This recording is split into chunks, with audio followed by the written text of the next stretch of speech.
12ാം class business സ്റ്റഡീസിലെ chapter 5 ഓർഗനൈസിങ്ങിൻ്റെ 2ാം ഭാഗമാണ് ഇന്ന് നമ്മൾ ചർച്ച ചെയ്യുന്നത്. ഈ പാഠഭാഗത്ത് 4 പ്രധാനപ്പെട്ട ടോപ്പിക്കുകളാണ് ചർച്ചയ്ക്ക് കൊണ്ടുവരുന്നത്. Formal organisation, informal organisation, delegation and also decentralisation. ആദ്യമായി ഫോർമൽ ഓർഗനൈസേഷനെ കുറിച്ച് നമുക്ക് കാണാം. A formal organisation is deliberately designed by the management in order to attain the organizational objectives, and there is also clear-cut authority and responsibility defined in this organization. ഔപചാരിക സംഘടന എന്ന് പറയുന്നത് management ബോധപൂർവം ഡിസൈൻ ചെയ്യുന്ന ഒന്നാണ്. സ്ഥാപനത്തിൻ്റെ പൊതുലക്ഷ്യങ്ങൾ നേടുന്നതിന് വേണ്ടിയിട്ട് മാനേജ്മെൻറ്റ് ബോധപൂർവം രൂപീകരിക്കുന്ന ഒന്നാണ് ഔപചാരിക സംഘടന. അവിടെ അധികാര ഉത്തരവാദിത്തങ്ങൾ കൃത്യമായിട്ട് നിർവചിക്കപ്പെട്ടിട്ടുണ്ടാവും. ഫോർമൽ ഓർഗനൈസേഷൻ്റെ പ്രത്യേകതകൾ എന്തൊക്കെയാണെന്ന് കാണാം. What are the features of formal organisation? Firstly, there is well-defined superior subordinate relationship. ഒരു ഔപചാരിക സംഘടനയിൽ കൃത്യമായിട്ട് നിർവചിക്കപ്പെട്ടിട്ടുള്ള സുപ്പീരിയർ സബോർഡിനേറ്റ് റിലേഷൻഷിപ്പ് ഉണ്ടാവും. ആ മേലുദ്യോഗസ്ഥ കീഴുദ്യോഗസ്ഥ ബന്ധം കൃത്യമായിട്ട് നിർവചിക്കപ്പെട്ടിട്ടുണ്ടാവും ഒരു ഔപചാരിക സംഘടനയിൽ. And also secondly, there is clear-cut rules and procedures in order to attain the objectives of the organization. വ്യക്തമായ നിയമങ്ങളും നടപടിക്രമങ്ങളും ഔപചാരിക സംഘടനയിലുണ്ടാവും. ഈ നിയമങ്ങളും നടപടിക്രമങ്ങളും സ്ഥാപനത്തിൻ്റെ ലക്ഷ്യങ്ങൾ നേടുക എന്നുള്ള ലക്ഷ്യം വെച്ചുകൊണ്ടാണ് മുന്നോട്ട് പോകുന്നത്. And thirdly, it is deliberately created by the top management. Formal organization top management ബോധപൂർവം ഫോം ചെയ്യുന്ന ഒന്നാണ്. And fourthly, coordination among various department is very easy here. വിവിധ ഡിപ്പാർട്ട്മെൻറ്റ് കോർഡിനേഷൻ വളരെ എളുപ്പമാണ് ഫോർമൽ ഓർഗനൈസേഷനിൽ. Fifthly, in a formal organization there is importance to work rather than individuals. അവിടെ വ്യക്തികളെക്കാളും വർക്കിനാണ് പ്രാധാന്യം കൊടുക്കുന്നത്. ഒരു ഫോർമൽ ഓർഗനൈസേഷനിൽ വ്യക്തികൾക്കല്ല പ്രാധാന്യം, അവർ ഏറ്റെടുക്കുന്ന ജോലികൾക്കാണ് അവിടെ പ്രാധാന്യം കൽപ്പിക്കുന്നത്.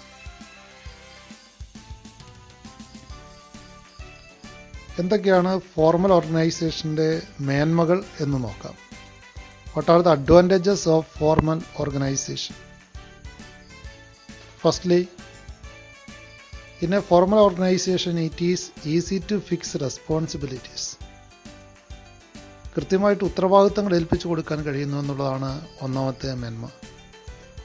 Secondly, there is no duplication of work. ജോലിയുടെ ഇരട്ടിപ്പ് ഒഴിവാക്കാൻ കഴിയുന്നു. മൂന്നാമതായിട്ട്, ensures unity of command. Unity of command, ആജ്ഞ ഐക്യം ഇവിടെ ഉറപ്പാക്കാൻ കഴിയുന്നുണ്ട്. And fourthly, it ensures the accomplishment of goals. സ്ഥാപനത്തിൻ്റെ ലക്ഷ്യങ്ങൾ നേടുക എന്നുള്ളതാണ് ഇവിടെ പരമപ്രാധാന്യം കൽപ്പിക്കുന്നത്. അതുകൊണ്ട് ഫോർമൽ ഓർഗനൈസേഷൻ സ്ഥാപനത്തിൻ്റെ ലക്ഷ്യങ്ങൾ നേടിയെടുക്കാൻ സഹായകമാകുന്നുണ്ട്. Moreover, it gives stability to an organization. സ്ഥാപനത്തിന് സ്ഥിരത പ്രദാനം ചെയ്യുന്നതിൽ പ്രധാന പങ്ക് വഹിക്കുന്നുണ്ട് formal organization. These all are the advantages of formal organization. Next we shall discuss about the various disadvantages of formal organization. Formal ഓർഗനൈസേഷൻ്റെ പരിമിതികളാണ് ഇനി നമ്മൾ ചർച്ച ചെയ്യുന്നത്. ഒന്നാമതായി, procedural delay because of lengthy chain of command. ഒരു ഫോർമൽ ഓർഗനൈസേഷനിൽ chain of command follow ചെയ്യേണ്ടതുണ്ട്. അതുകൊണ്ട് അകാരണമായ കാലതാമസം ഉണ്ടാകുന്നു എന്നുള്ളതാണ് ഒന്നാമത്തെ പോരായ്മ. Secondly, no creativity from lower levels. In a formal organization, directions are made by the top management. അതുകൊണ്ട് തന്നെ ലോവർ ലെവൽസിന് തീരുമാനമെടുക്കാൻ അവിടെ അവസരം കിട്ടുന്നില്ല. അതുകൊണ്ട് ലോവർ ലെവൽ മാനേജേഴ്സിൻ്റെ ക്രിയേറ്റിവിറ്റിയെ അത് ദോഷകരമായിട്ട് ബാധിക്കുന്നുണ്ട്. മൂന്നാമതായിട്ട്, more importance to structure and work. ഇവിടെ വ്യക്തികൾക്ക് വേണ്ട പരിഗണന കൊടുക്കുന്നില്ല. വ്യക്തികൾക്ക് പരിഗണന നൽകാത്ത ഒന്നാണ് അവിടെ. ആ സ്ട്രക്ചറിനും വർക്കിനും മാത്രമാണ് പ്രാധാന്യം കൊടുക്കുന്നത്. അതുകൊണ്ട് വേണമെങ്കിൽ ഒരു ഫോർമൽ ഓർഗനൈസേഷൻ ക്വൈറ്റ് ഇംപേഴ്സണലാണ്, വ്യക്തികൾക്ക് വേണ്ട പരിഗണന കൊടുക്കാത്തതാണെന്ന് നമുക്ക് പറയാൻ കഴിയും. Fourthly, it does not allow any deviations from rigidly laid down policies and rules. ഒരു ഫോർമൽ ഓർഗനൈസേഷൻ വ്യക്തമായ നിയമങ്ങളെയും നയങ്ങളെയും അടിസ്ഥാനമാക്കിയാണ് മുന്നോട്ട് പോകുന്നത്. അതിൽ നിന്നും യാതൊരു തരത്തിലും വ്യതിചലിക്കാൻ അവിടെ സാധിക്കില്ല. These all are the limitations of formal organizations. ഇനി എന്താണ് ഒരു അനൗപചാരിക സംഘടന, ഇൻഫോർമൽ ഓർഗനൈസേഷൻ എന്ന് നോക്കാം. An informal organization is developed within the formal organization.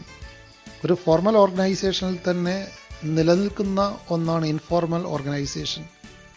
It is developed spontaneously through the network of social relationship among the employees in an organization.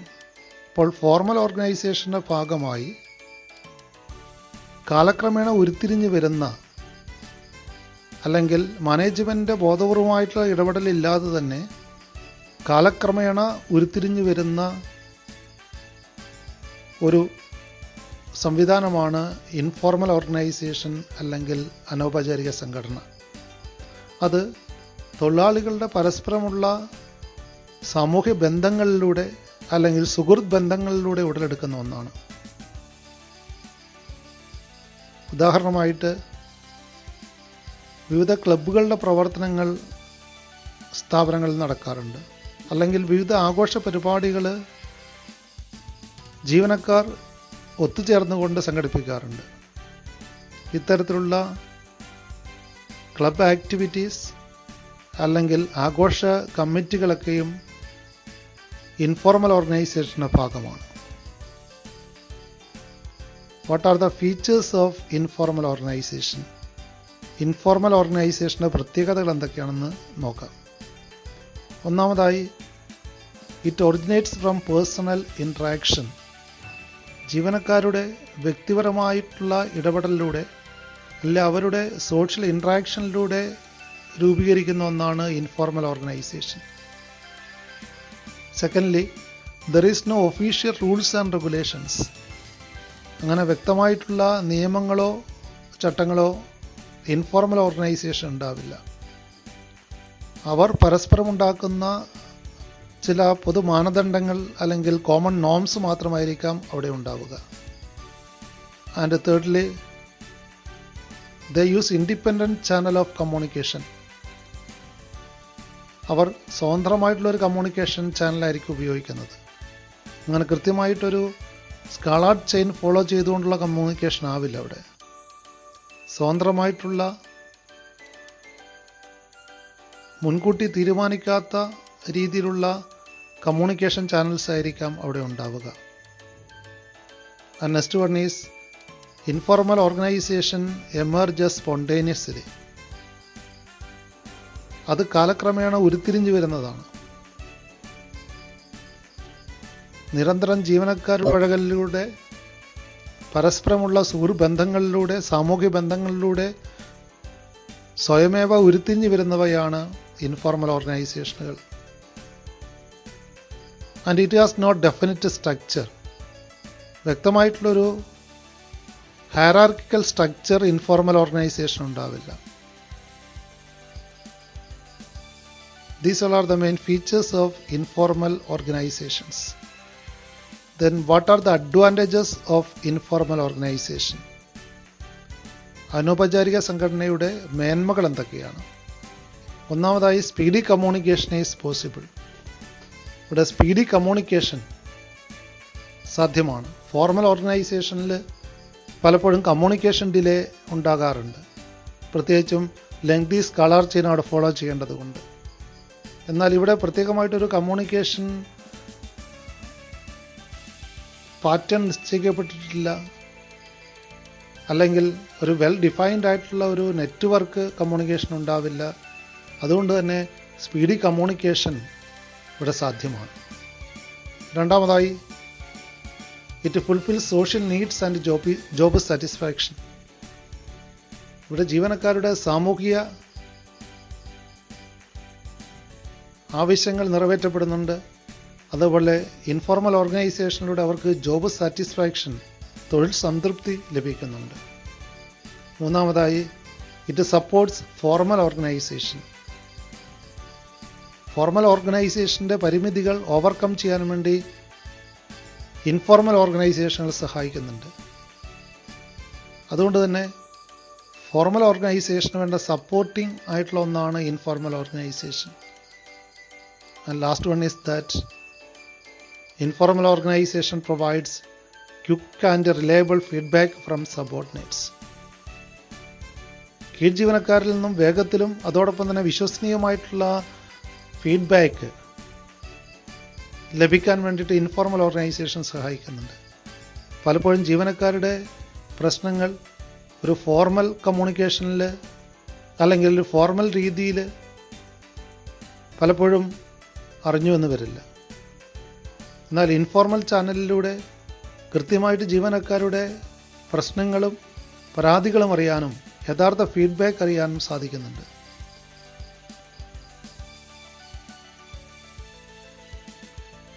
എന്നാൽ informal ഓർഗനൈസേഷന് ചില പോരായ്മകളുണ്ട്.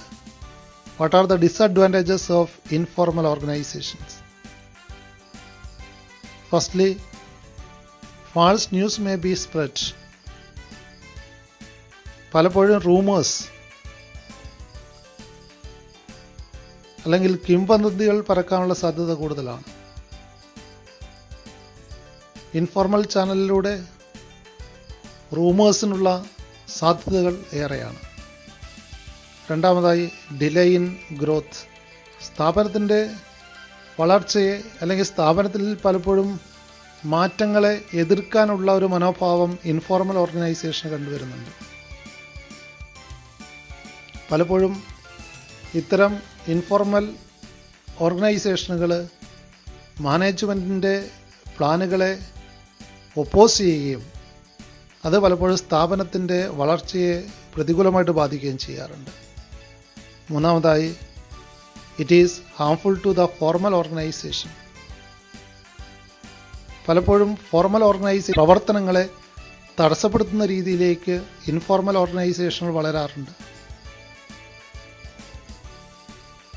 And also they create undue influence in management and lead to favoritism.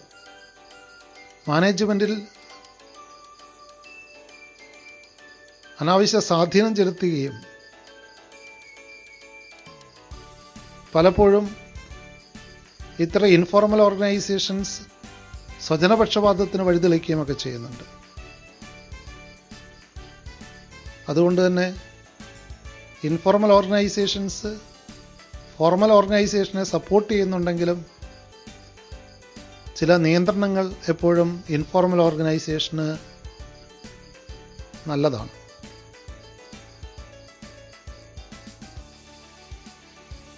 Formal organisation informal organisation തമ്മിലുള്ള വ്യത്യാസങ്ങൾ എന്തൊക്കെയാണെന്ന് ഇനി നമുക്ക് കാണാം. ഫോർമേഷൻ്റെ അടിസ്ഥാനത്തിലുള്ള വ്യത്യാസമാണ് ആദ്യം ചർച്ച ചെയ്യുന്നത്.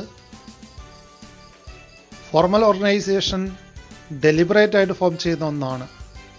ബോധപൂർവം ടോപ്പ് ലെവൽ മാനേജ്മെൻറ്റ് ഫോം ചെയ്യുന്ന ഒന്നാണ് ഫോർമൽ ഓർഗനൈസേഷൻ. എന്നാൽ ഇൻഫോർമൽ ഓർഗനൈസേഷൻ ഓട്ടോമാറ്റിക്കായിട്ടുണ്ടാകുന്നൊരു സംവിധാനമാണ്, അല്ലെങ്കിൽ സ്പോണ്ടേനിയസ് ആയിട്ട് ഉണ്ടാകുന്ന ഒന്നാണ് ഇൻഫോർമൽ ഓർഗനൈസേഷൻ. പർപ്പസിലുള്ള വ്യത്യാസം. ഫോർമൽ ഓർഗനൈസേഷൻ സ്ഥാപനത്തിൻ്റെ ഓവറോൾ ഒബ്ജക്റ്റീവ്സിലാണ് ഊന്നൽ കൊടുക്കുന്നതെങ്കിൽ ഇൻഫോർമൽ ഓർഗനൈസേഷൻ്റെ പർപ്പസ് എന്ന് പറയുന്നത് സോഷ്യൽ നീഡ്സ് ഫുൾഫിൽ ചെയ്യുക എന്നുള്ളതാണ്.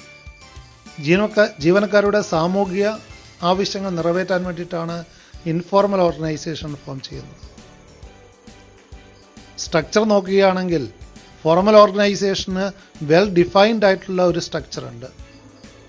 എന്നാൽ ഇൻഫോർമൽ ഓർഗനൈസേഷൻ അങ്ങനെ ഒരു വെൽ ഡിഫൈൻഡ് ആയിട്ടുള്ള സ്ട്രക്ചർ ഇല്ല. ഇനിയും മെമ്പേഴ്സിൻ്റെ ബിഹേവിയർ എങ്ങനെ എന്ന് നോക്കിയാൽ ഫോർമൽ ഓർഗനൈസേഷനിൽ ഒരു പ്രിസ്ക്രൈബ്ഡ് പാറ്റേണിലാണ്. ജീവനക്കാരുടെ പെരുമാറ്റം എന്ന് പറയുന്നത് വ്യക്തമായ നിയമങ്ങൾക്കും ചട്ടങ്ങൾക്കും വിധേയമായിട്ടാണ്. ഒരു പ്രിസ്ക്രൈബ്ഡ് പാറ്റേണിലായിരിക്കും അവിടെ ഫോർമൽ ഓർഗനൈസേഷനിൽ ബിഹേവിയർ ഉണ്ടാവുക. എന്നാൽ ഇൻഫോർമൽ ഓർഗനൈസേഷനിൽ മെമ്പേഴ്സിൻ്റെ ബിഹേവിയർ എന്ന് പറയുന്നത് മ്യൂച്വൽ കൺസെൻറ്റ് പ്രകാരമായിരിക്കും.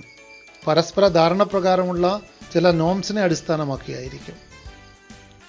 ഇനി കമ്മ്യൂണിക്കേഷൻ നോക്കുകയാണെങ്കിൽ ഫോർമൽ ഓർഗനൈസേഷനിൽ ഒഫീഷ്യൽ ലൈൻസിലൂടെയുള്ള കമ്മ്യൂണിക്കേഷനാണ്. അതായത് സ്കാളാർ ചെയിനിലൂടെയുള്ള കമ്മ്യൂണിക്കേഷനാണ് ഫോർമൽ ഓർഗനൈസേഷൻ നടക്കുന്നത്.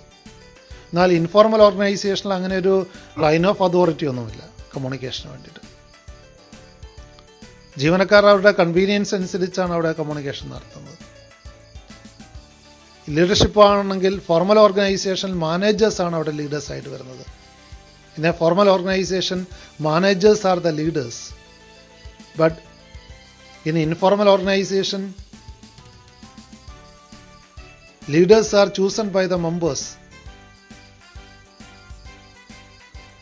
ഔപചാരിക സംഘടനയിൽ സ്ഥാപനത്തിലെ മാനേജർമാരാണ് നേതൃസ്ഥാനം വഹിക്കുന്നതെങ്കിൽ ഒരു ഇൻഫോർമൽ ഓർഗനൈസേഷനിൽ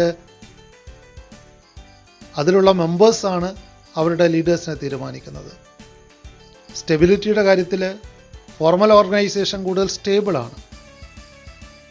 എന്നാൽ ഇൻഫോർമൽ ഓർഗനൈസേഷൻ ആകട്ടെ ഒരു ഹ്രസ്വകാല ലൈഫേ ഉള്ളൂ, ഷോർട്ട് ലൈഫ് മാത്രമേ ഉള്ളൂ. ഫ്ലെക്സിബിലിറ്റി നോക്കുകയാണെങ്കിൽ ഫോർമൽ ഓർഗനൈസേഷൻ ഒരു റിജിഡ് സ്ട്രക്ചറാണുള്ളത്. എന്നാൽ ഇൻഫോർമൽ ഓർഗനൈസേഷൻ ആവട്ടെ ഹൈലി ഫ്ലെക്സിബിളാണ്. ഏത് രീതിയിൽ എപ്പോൾ വേണമെങ്കിലും മാറ്റങ്ങൾ വരുത്താൻ കഴിയുന്നവയാണ്. ഫോർമൽ ഓർഗനൈസേഷൻ റൂൾസ് ആണെങ്കിൽ വളരെ സ്ട്രിക്റ്റ് റൂൾസാണ് അവിടെ ഫോളോ ചെയ്യുന്നത്. But in case of informal organization there is no strict rules. കർക്കശ നിയമങ്ങളൊന്നും അവിടെ ഉണ്ടാവില്ല. അവസാനമായി ഇൻഡിപെൻഡൻസിൻ്റെ കാര്യത്തിൽ ഫോർമൽ ഓർഗനൈസേഷൻ ഇൻഡിപെൻഡൻ്റ് ആണ്. എന്നാൽ ഇൻഫോർമൽ ഓർഗനൈസേഷൻ ആകട്ടെ ഫോർമൽ ഓർഗനൈസേഷനെ ഡിപ്പെൻഡ് ചെയ്തുകൊണ്ട് മാത്രം നിലനിൽക്കുന്ന ഒന്നാണ്. ഫോർമൽ ഓർഗനൈസേഷൻ അടച്ചുപൂട്ടുന്ന സമയത്ത് തന്നെ അവിടെ ഇൻഫോർമൽ ഓർഗനൈസേഷന് പ്രസക്തി ഇല്ലാതായിത്തീരും. അടുത്തതായി ഡെലിഗേഷൻ ഓഫ് അതോറിറ്റിയെക്കുറിച്ച് നമുക്ക് കാണാം. അധികാരം പകർന്നു നൽകുക. Delegation of authority or simply delegation means assigning work to others. Lower level മാനേജേഴ്സിന് ചില അധികാരങ്ങൾ നൽകുകയും ചില ഡ്യൂട്ടികൾ വിട്ടുകൊടുക്കുകയും ചെയ്യുന്ന രീതിയാണ് ഡെലിഗേഷൻ ഓഫ് അതോറിറ്റി എന്ന് പറയുന്നത്. അധികാരം കീഴ് ജീവനക്കാർക്ക് പകർന്നു നൽകലാണ്. താൽക്കാലികമായിട്ട് ചില ചുമതലകൾ ഏൽപ്പിച്ചു കൊടുക്കലാണ്. അതിന് ആവശ്യമായ അധികാരങ്ങളും പകർന്നു നൽകേണ്ടതുണ്ട്. Giving them authority to do it. Managers അവരുടെ വർക്ക് ലോഡ് കുറയ്ക്കുന്നതിന് വേണ്ടിയിട്ട് താൽക്കാലികമായിട്ട് അവർ നിർവഹിക്കേണ്ട ചുമതലകൾ ഏൽപ്പിച്ചു കൊടുക്കുകയും അത് ചെയ്യാനുള്ള അധികാരം നൽകുകയും ചെയ്യുന്ന പ്രവർത്തനമാണ് delegation of authority. There are 3 elements to delegation. ഡെലിഗേഷന് 3 പ്രധാനപ്പെട്ട ഘടകങ്ങളാണുള്ളത്: അതോറിറ്റി, റെസ്പോൺസിബിലിറ്റി ആൻഡ് അക്കൗണ്ടബിലിറ്റി. ആദ്യമായിട്ട് അതോറിറ്റിയെക്കുറിച്ച് കാണാം. Authority refers to the right of an individual to command his subordinates. കീഴ് ജീവനക്കാർക്ക് വേണ്ട നിർദ്ദേശങ്ങൾ കൊടുക്കാനുള്ള അധികാരമാണ് അതോറിറ്റി എന്ന് പറയുന്നത്. It also refers to the right to take decisions. ഈ അധികാരം എന്ന് പറയുന്നത് തീരുമാനങ്ങൾ എടുക്കാനുള്ള അവകാശം കൂടിയാണ്. In the formal organisation authority originates by virtue of an individual's position. ഒരു ഫോർമൽ ഓർഗനൈസേഷനിൽ ഒരാളുടെ അധികാര സ്ഥാനമാണ്, അല്ലെങ്കിൽ ആ വ്യക്തി ഏത് തസ്തികയിലാണ് ജോലി ചെയ്യുന്നത് എന്നതാണ് അദ്ദേഹത്തിൻ്റെ അധികാരത്തിൻ്റെ ഉറവിടമെന്ന് പറയുന്നത്. Authority flows from top to bottom. മേലുദ്യോഗസ്ഥരിൽ നിന്നും കീഴുദ്യോഗസ്ഥരിലേക്കാണ് അധികാരം കൈമാറുന്നത്. അപ്പോൾ അധികാരം ടോപ്പ് ടു ബോട്ടമാണ് ഫ്ലോ ചെയ്യുക. ഒരു മേലുദ്യോഗസ്ഥനാണ് തൻ്റെ അധികാരങ്ങൾ കീഴ് ജീവനക്കാരൻ കൈമാറുന്നത്. So authority flows from top to bottom. രണ്ടാമതായിട്ട് റെസ്പോൺസിബിലിറ്റി എന്താണെന്ന് കാണാം. Responsibility is the obligation of a subordinate to properly perform the assigned duty. തന്നെ ഏൽപ്പിച്ചിരിക്കുന്ന ചുമതലകൾ കൃത്യമായിട്ട് നിർവഹിക്കാനുള്ള കടമയാണ്, ബാധ്യതയാണ് ഇവിടെ ഉത്തരവാദിത്വം എന്ന് പറയുന്നത്. Responsibility flows upwards. That is subordinate will always be responsible to his superior. Responsibility upwards ആണ് ഫ്ലോ ചെയ്യുക. കാരണം ഒരു സബോർഡിനേറ്റ് തൻ്റെ സുപ്പീരിയറിനോടാണ് റെസ്പോൺസിബിളായിട്ട് മാറുക. അതുകൊണ്ട് അതോറിറ്റിയുടെ നേരെ ഓപ്പോസിറ്റായിട്ട് റെസ്പോൺസിബിലിറ്റി അപ്വേർഡ്സ് ആണ് ഫ്ലോ ചെയ്യുന്നത്. ഒരു കീഴുദ്യോഗസ്ഥനിൽ നിന്നും മേലുദ്യോഗസ്ഥനിലേക്കാണ് ഉത്തരവാദിത്വം ഫ്ലോ ചെയ്യുന്നത്. For effective delegation, the authority granted must be commensurate with the assigned responsibility.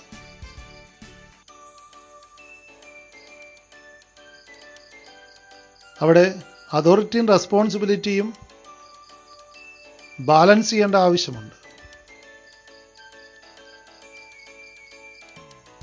Delegation ഇഫക്റ്റീവായി തീരണമെങ്കിൽ authority നൽകുന്നതിനോടൊപ്പം തന്നെ റെസ്പോൺസിബിലിറ്റിയും ഏൽപ്പിച്ചു കൊടുക്കണം. മൂന്നാമതായിട്ട് അക്കൗണ്ടബിലിറ്റി എന്താണെന്ന് നോക്കാം. കണക്ക് കാണിക്കാനുള്ള ഉത്തരവാദിത്തമാണ് accountability. Accountability implies being answerable for the final outcome.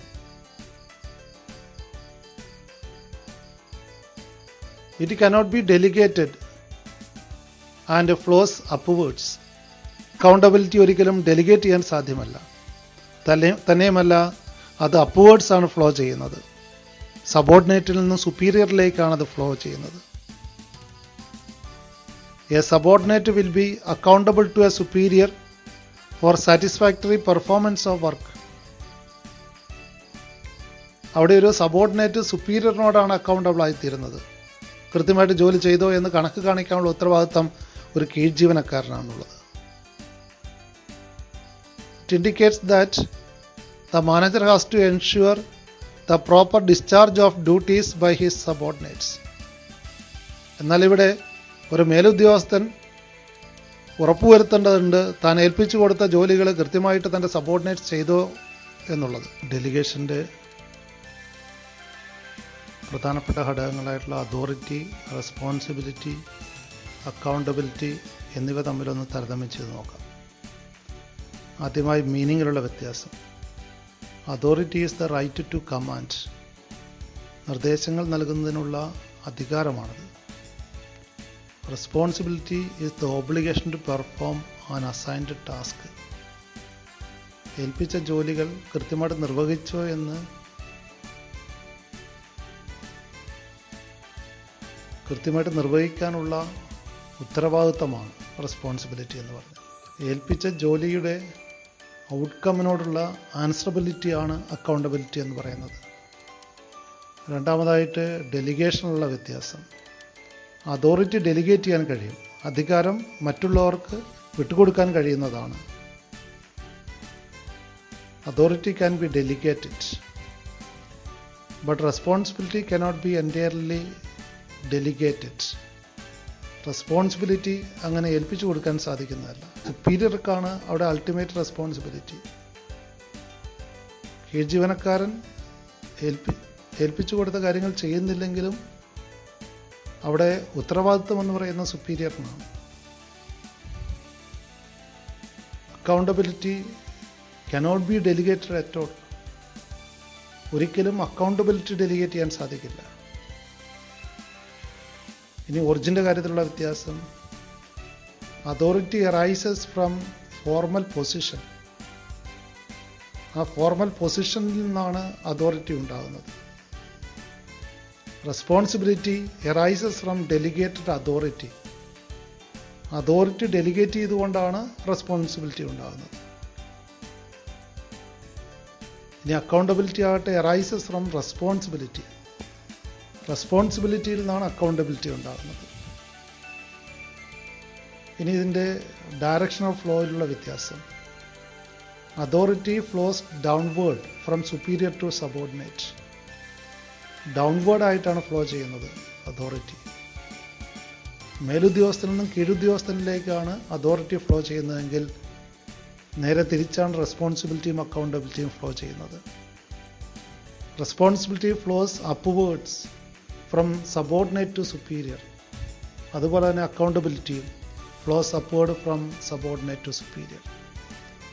ഇനി നേച്ചറിലുള്ള വ്യത്യാസം, അതോറിറ്റി ഡെലിഗേറ്റ് ചെയ്യുകയാണ് ചെയ്യുന്നത്. Authority is delegated, but responsibility is assumed. Responsibility assume ചെയ്യാനേ കഴിയുള്ളൂ. അക്കൗണ്ടബിലിറ്റി ആകട്ടെ ഇമ്പോസ് ചെയ്യാനേ സാധിക്കുകയുള്ളൂ. Accountability is imposed. Authority delegate ചെയ്യുന്നു, റെസ്പോൺസിബിലിറ്റി അസ്യൂം ചെയ്യുന്നു, എന്നാൽ അക്കൗണ്ടബിലിറ്റി ഇമ്പോസ് ചെയ്യുന്നു. ഡെലിഗേഷൻ്റെ പ്രാധാന്യം എന്താണ് നമുക്കിനി ചർച്ച ചെയ്യാം. ഒന്നാമതായി ഇഫക്റ്റീവ് മാനേജ്മെൻറ്റ്. കാര്യക്ഷമമായ മാനേജ്മെൻറ്റിന് ഡെലിഗേഷൻ സഹായിക്കുന്നു. By the process of delegation, the managers are able to function more efficiently as they get more time to concentrate on important matters. ഡെലിഗേഷനിലൂടെ ടോപ്പ് ലെവൽ മാനേജേഴ്സിന് അവരുടെ വർക്ക് ലോഡ് കുറച്ചുകൊണ്ട് കുറേ ചുമതലകൾ തൻ്റെ സബോർഡിനേറ്റ്സിന് വിട്ടുകൊടുക്കാൻ കഴിയുന്നുണ്ട്. അതുകൊണ്ട് വളരെ പ്രധാനപ്പെട്ട കാര്യങ്ങളിൽ കൂടുതൽ ശ്രദ്ധ ചെലുത്തിക്കൊണ്ട് കാര്യക്ഷമമായ മാനേജ്മെൻറ്റിന് ഡെലിഗേഷൻ സഹായിക്കുന്നു. രണ്ടാമതായി employee development. As A result of delegation, employees get more opportunities to utilize their talent. Thus, delegation helps by preparing better future managers.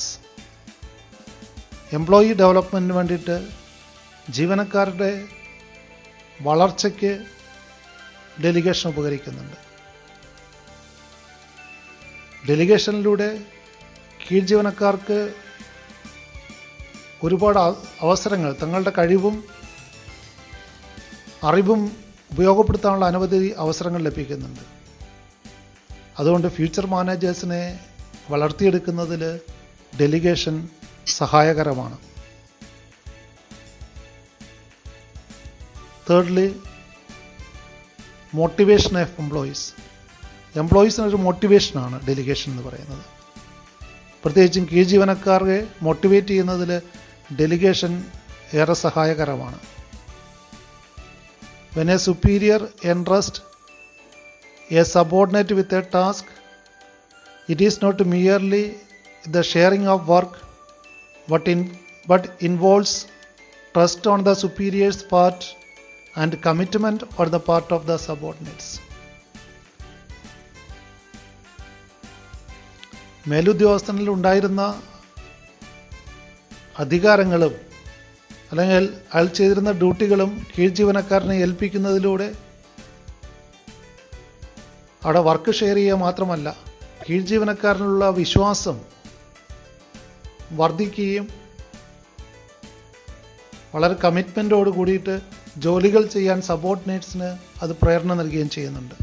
നാലാമതായി ഫെസിലിറ്റേറ്റ്സ് ഗ്രോത്ത്. സ്ഥാപനത്തിൻ്റെ വളർച്ചയ്ക്ക് ഡെലിഗേഷൻ അനിവാര്യമാണ്. Delegation helps in the expansion of an organization by providing a ready workforce to take up leading positions in the new ventures. സ്ഥാപനത്തിൻ്റെ വളർച്ചയ്ക്ക് വേണ്ടി, എക്സ്പാൻഷന് വേണ്ടിയിട്ട് വേണ്ട work ഫോഴ്സിനെ റെഡിയാക്കുന്നതിനും ഡെലിഗേഷൻ സഹായിക്കുന്നുണ്ട്. അഞ്ചാമതായിട്ട് managerial hierarchy. Delegation of authority establishes superior subordinate relationships, which are the basis of hierarchy of management. Delegation of authorityയിലൂടെ superior subordinate relationship ഉണ്ടാകുകയും മാനേജ്മെന്റ് ഹൈറാർക്കിയുടെ അടിസ്ഥാനമായിട്ട് അത് മാറുകയും ചെയ്യുന്നുണ്ട്. ആറാമതായിട്ട് ബെറ്റർ കോർഡിനേഷൻ. ഡെലിഗേഷനിലൂടെ ബെറ്റർ കോർഡിനേഷൻ ഉണ്ടാകുന്നുണ്ട്. Delegation helps to avoid overlapping of duties and duplication of efforts as it gives a clear picture of the work being done at various levels. ജോലികൾ കീഴ്ജീവനക്കാർക്ക് വിട്ടു നൽകുന്നതിലൂടെ ഓവർലാപ്പിംഗ് ഓഫ് ഡ്യൂട്ടീസ് ഒഴിവാക്കാനും അതിലൂടെ ജോലി ഇരട്ടിപ്പ് ഒഴിവാക്കാനുമൊക്കെ കഴിയുന്നുണ്ട്. ഡെലിഗേഷൻ്റെ ഇമ്പോർട്ടൻസിൻ്റെ പ്രധാനപ്പെട്ട 6 പോയിൻ്റ് ഒരിക്കൽ കൂടി ഒന്ന് ഓർമ്മിക്കുക. Firstly, effective management. Secondly, employee development. Thirdly, motivation of employees. Fourthly, facilitate growth. Fifthly, managerial hierarchy. And last one is better coordination.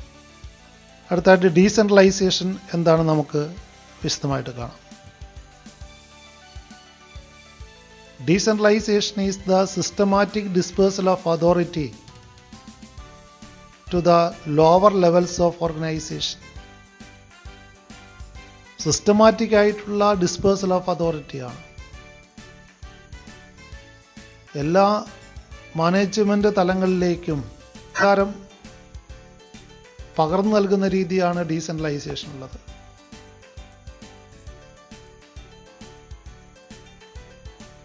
സെൻട്രലൈസേഷനിൽ അധികാരം ടോപ്പ് ലെവലിൽ മാത്രം കോൺസെൻട്രേറ്റ് ചെയ്തിരിക്കുന്നു.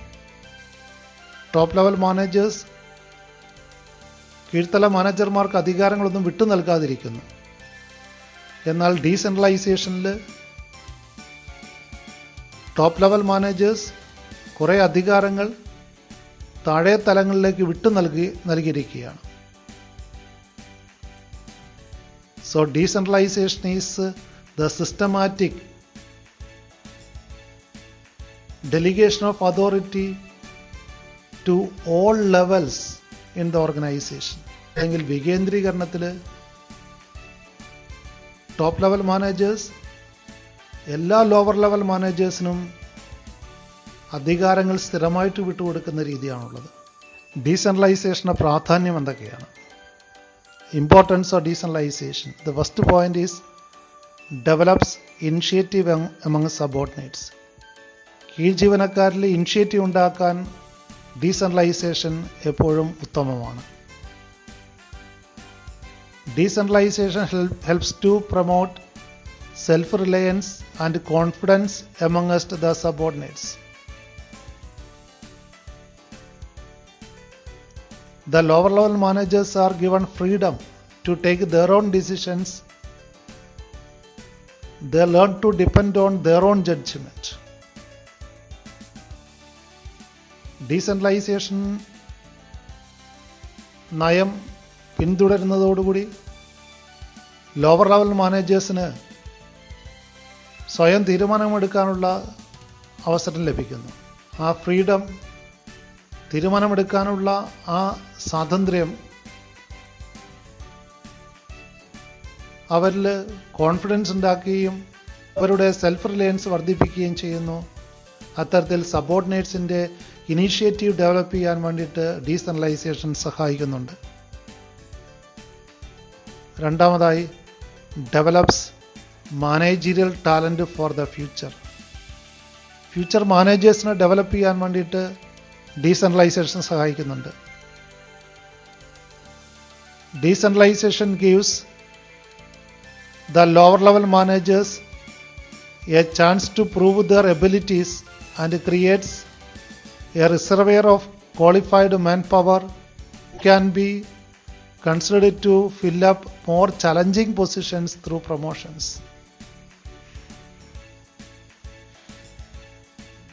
ഡീസെൻട്രലൈസേഷനിലൂടെ കീഴ് ജീവനക്കാർക്ക് തീരുമാനമെടുക്കാനുള്ള അവകാശം കിട്ടുകയും അവരുടെ കഴിവ് വർദ്ധിക്കുകയും അതിലൂടെ പുതിയ ചലഞ്ചിങ് ജോബുകൾ സ്ഥാപനത്തിൽ ഏറ്റെടുക്കാനും അവർക്ക് പ്രാപ്തി നൽകുന്നുണ്ട്. മൂന്നാമതായി, quick decision making. Since decisions are taken at levels which are nearest to the points of action, no requirement for approval from many levels, the decision making process is much faster. Decentralisation വേഗത്തിലുള്ള തീരുമാനങ്ങൾക്ക് സഹായം നൽകുന്നുണ്ട്. പ്രവർത്തന തലത്തിൽ തന്നെ തീരുമാനങ്ങൾ എടുക്കാനുള്ള അവസരം ഇത് നൽകുന്നുണ്ട്. തന്നെയുമല്ല, പലപ്പോഴും ഹയർ ലെവൽസിൻ്റെ അപ്രൂവൽ ഇല്ലാതെ കാര്യങ്ങൾ നിർവഹിക്കാൻ ഇവിടെ സാധിക്കുന്നുണ്ട്. അതുകൊണ്ട് ഡീസെൻട്രലൈസേഷൻ ക്വിക്ക് ഡിസിഷൻ മേക്കിങ്ങിനെ പ്രൊമോട്ട് ചെയ്യുന്നു. നാലാമതായി, relief to top management. Decentralisation leaves the top management with more time which they can devote to important policy decisions. ഇവിടെ ടോപ്പ് ലെവൽ മാനേജ്മെൻറ്റ് എല്ലാ അധികാരങ്ങളും കൈയാളാതെ താഴെ തലങ്ങളിലേക്ക് വിട്ടു നൽകുന്നതിനാൽ അവർക്ക് പ്രധാനപ്പെട്ട നയപരമായ തീരുമാനങ്ങൾ എടുക്കാൻ വേണ്ടി കൂടുതൽ സമയം കണ്ടെത്താൻ കഴിയും. റൊട്ടീൻ കാര്യങ്ങളിലുള്ള തീരുമാനം ലോവർ ലെവലിൽ എടുക്കുകയും പ്രധാനപ്പെട്ട പോളിസി മാറ്റേഴ്സിലുള്ള തീരുമാനം ടോപ്പ് ലെവൽ മാനേജ്മെൻറ്റ് കൈക്കൊള്ളുകയും ചെയ്യുന്നു. അത്തരത്തിൽ ദൈനംദിന പ്രവർത്തനങ്ങളിലെ തീരുമാനങ്ങൾ എടുക്കുന്നതിൽ നിന്നും ഒരു റിലീഫ് ടോപ്പ് മാനേജ്മെൻറ്റ് ലഭിക്കുന്നുണ്ട്. അഞ്ചാമതായി, ഫെസിലിറ്റേറ്റ്സ് ഗ്രോത്ത്. സ്ഥാപനത്തിൻ്റെ വളർച്ചയ്ക്ക് ഇതേറെ സഹായകരമാണ്. വികേന്ദ്രീകരണം സ്ഥാപനത്തിൻ്റെ വളർച്ചയ്ക്ക് ഉയർച്ചയ്ക്ക് സഹായിക്കുന്നുണ്ട്. Greater autonomy to the lower levels of management allows the managers to function in a manner best suited to their department and foster a sense of competition among the departments. This facilitates growth of the organization. ഡീസെൻട്രലൈസേഷനിലൂടെ കൂടുതൽ പ്രവർത്തന സ്വാതന്ത്ര്യം ഓരോ ഡിപ്പാർട്ട്മെൻറ്റിനും ലഭിക്കുന്നുണ്ട്. Lower level മാനേജേഴ്സിന് അല്ലെങ്കിൽ departmental മാനേജേഴ്സിന് തീരുമാനങ്ങൾ എടുക്കാൻ സാധിക്കുന്നുണ്ട്. അപ്പോൾ ഓരോ ഡിപ്പാർട്ട്മെൻറ്റുകളും വളരെ കോമ്പറ്റേറ്റീവായിട്ട് ഫങ്ഷൻ ചെയ്യുകയും അതിലൂടെ സ്ഥാപനത്തിൻ്റെ വളർച്ച സുസാധ്യമാക്കുകയും ചെയ്യുന്നു. ആറാമതായിട്ട്, better control. Decentralization makes it possible to evaluate performance at each level and the departments can be individually held accountable for the results. ഡീസെൻട്രലൈസേഷനിലൂടെ നിയന്ത്രണം കൂടുതൽ കാര്യക്ഷമമാക്കാൻ കഴിയും. അധികാര വികേന്ദ്രീകരണത്തിലൂടെ ചുമതലകൾ ഏൽപ്പിച്ചു നൽകുമ്പോൾ ഇൻഡിവിജ്വലായിട്ട് അവരെ റെസ്പോൺസിബിലിറ്റി കൂടെ നൽകുന്നുണ്ട്. അതോടൊപ്പം തന്നെ അവർ അക്കൗണ്ടബിളായിട്ട് മാറുകയും ചെയ്യുന്നുണ്ട്. അതുകൊണ്ട് ഡീസെൻട്രലൈസ്ഡ് ഓർഗനൈസേഷനിലെ ബെറ്റർ കൺട്രോൾ ഉണ്ടാകുന്നുണ്ട്. അടുത്തായി, ഡെലിഗേഷനും ഡീസെൻട്രലൈസേഷനും എങ്ങനെ വ്യത്യാസപ്പെട്ടിരിക്കുന്നു എന്ന് നോക്കാം. What are the differences between delegation and decentralization? First difference is on the basis of its nature. Delegation is a compulsory process in every organization. Delegation ഇല്ലാതെ ഒരു സ്ഥാപനത്തിന് മുന്നോട്ട് പോകാൻ സാധ്യമല്ല. അതൊരു കമ്പൽസറി പ്രോസസ്സാണ്, ഒരു നിർബന്ധിത പ്രക്രിയയാണ് ഡെലിഗേഷൻ. എല്ലാ സ്ഥാപനങ്ങളിലും അത് നടപ്പിലാക്കേണ്ടതാണ്. എന്നാൽ ഡീസെൻട്രലൈസേഷൻ എന്ന് പറയുന്ന ഒരു ഓപ്ഷണൽ പോളിസിയാണ് for discretion of top management. അവിടെ മാനേജ്മെൻറ്റ് തീരുമാനിക്കാം സെൻട്രലൈസേഷൻ വേണമോ ഡീസെൻട്രലൈസേഷൻ വേണമോ എന്നുള്ളത്. അതുകൊണ്ട് ഡീസെൻട്രലൈസേഷൻ എന്ന് പറയുന്ന ഒരു ഓപ്ഷണൽ പോളിസിയാണ്. ടോപ്പ് ലെവലിന് വേണമെങ്കിൽ വികേന്ദ്രീകരണം നടത്തിയാൽ മതി. താഴെ തലങ്ങളിലേക്ക് അധികാരം വിട്ടുകൊടുക്കണമെന്ന് നിർബന്ധമില്ല. രണ്ടാമതായിട്ട് ഫ്രീഡം ഓഫ് ആക്ഷനിലുള്ള വ്യത്യാസമാണ്. ഡെലിഗേഷനിൽ more control by superiors, hence less freedom to take on decisions. അവിടെ സുപ്പീരിയേഴ്സിൻ്റെ കൺട്രോൾ അധികമായിരിക്കും. ഡീസെൻട്രലൈസേഷനിൽ less control over executives, hence greater freedom of action. മാനേജർമാരുടെ മേലെ സ്ട്രിക്റ്റ് കൺട്രോൾ ഉണ്ടാവില്ല. അവർക്ക് ഫ്രീഡം ഓഫ് ആക്ഷൻ ഉണ്ട്, പ്രവർത്തന സ്വാതന്ത്ര്യമുണ്ട്. മൂന്നാമതായിട്ട് സ്റ്റാറ്റസിലുള്ള വ്യത്യാസം. ഡെലിഗേഷൻ ആണെങ്കിൽ it is a process or technique of management. Delegation എന്ന് പറയുന്നത് മാനേജ്മെൻ്റ് ഒരു ടെക്നിക്കാണ്. It is a process or technique of management. എന്നാൽ ഡീസെൻട്രലൈസേഷൻ ആണെങ്കിൽ it is a policy or philosophy of management. Decentralization ഒരു പോളിസിയാണ്, നയമാണ്, അല്ലെങ്കിൽ അതൊരു തത്വശാസ്ത്രമാണ്, ഫിലോസഫിയാണ്. അധികാരം താഴെ തലങ്ങളിലേക്ക് വിട്ടുകൊടുക്കുക എന്ന് പറയുന്നത്, വികേന്ദ്രീകരണം എന്ന് പറയുന്നത് ഒരു തത്വശാസ്ത്രമാണ്. നാലാമതായിട്ട് സ്കോപ്പിലുള്ള വ്യത്യാസമാണ്. Delegation it has narrow scope as it is limited to a superior to his subordinate. ഒരു മേലുദ്യോഗസ്ഥൻ തൻ്റെ കീഴുദ്യോഗസ്ഥന് അധികാരം കൈമാറുന്നതാണ് ഡെലിഗേഷൻ എന്ന് പറയുന്നത്. അതിന് വളരെ നാരോ സ്കോപ്പ് മാത്രമേ ഉള്ളൂ. എന്നാൽ ഡീസെൻട്രലൈസേഷൻ എന്ന് പറയുന്നത് വൈഡർ സ്കോപ്പുള്ള ഒന്നാണ്. As it takes place at all levels of management. അവിടെ മാനേജ്മെൻറ്റ് എല്ലാ തലങ്ങളിലും അധികാരം വിട്ടു നൽകുന്നുണ്ട്. വൈഡർ സ്കോപ്പുള്ള ഒന്നാണ് ഡീസെൻട്രലൈസേഷൻ. അഞ്ചാമതായിട്ട് പർപ്പസ് ഉള്ള വ്യത്യാസം. ഡെലിഗേഷൻ്റെ പർപ്പസ് എന്ന് പറയുന്നത് to reduce the work load of managers. ഒരു മാനേജർ തൻ്റെ വർക്ക് ലോഡ് കുറയ്ക്കുന്നതിന് വേണ്ടിയിട്ടാണ് ഡെലിഗേഷൻ നടത്തുന്നത്. എന്നാൽ ഡീസെൻട്രലൈസേഷനിൽ purpose is to increase the role of the subordinates by giving them more autonomy. കീഴ്ത്തല മാനേജർമാർക്ക് കൂടുതൽ അധികാരം നൽകിക്കൊണ്ട് അവർക്ക് പ്രവർത്തന സ്വാതന്ത്ര്യം നൽകുക, അല്ലെങ്കിൽ സബോർഡിനേറ്റ്സിൻ്റെ റോള് വർദ്ധിപ്പിക്കുക എന്നുള്ളതാണ് ഡീസെൻട്രലൈസേഷൻ ലക്ഷ്യം. അവസാനമായി നേച്ചറിലുള്ള വ്യത്യാസം. Delegation is A temporary process. It is temporary in nature. Delegation എന്ന് പറയുന്ന ഒരു താൽക്കാലികമായിട്ടുള്ളൊരു പ്രവർത്തനമാണ്, ഒരു പ്രക്രിയയാണ്. കാരണം എപ്പോൾ വേണമെങ്കിലും നൽകിയിരിക്കുന്ന അധികാരങ്ങൾ റിവോക്ക് ചെയ്യാൻ കഴിയും. അധികാരം ഏൽപ്പിച്ച് നൽകിയാലും അത് തിരിച്ചെടുക്കാവുന്നതാണ്. എന്നാൽ ഡീസെൻട്രലൈസേഷൻ എന്ന് പറയുന്നത് it is permanent in nature. സ്ഥായിയായിട്ട് സ്ഥിരമായിട്ടുള്ള ഒന്നാണ്. These are the main differences between delegation and decentralization.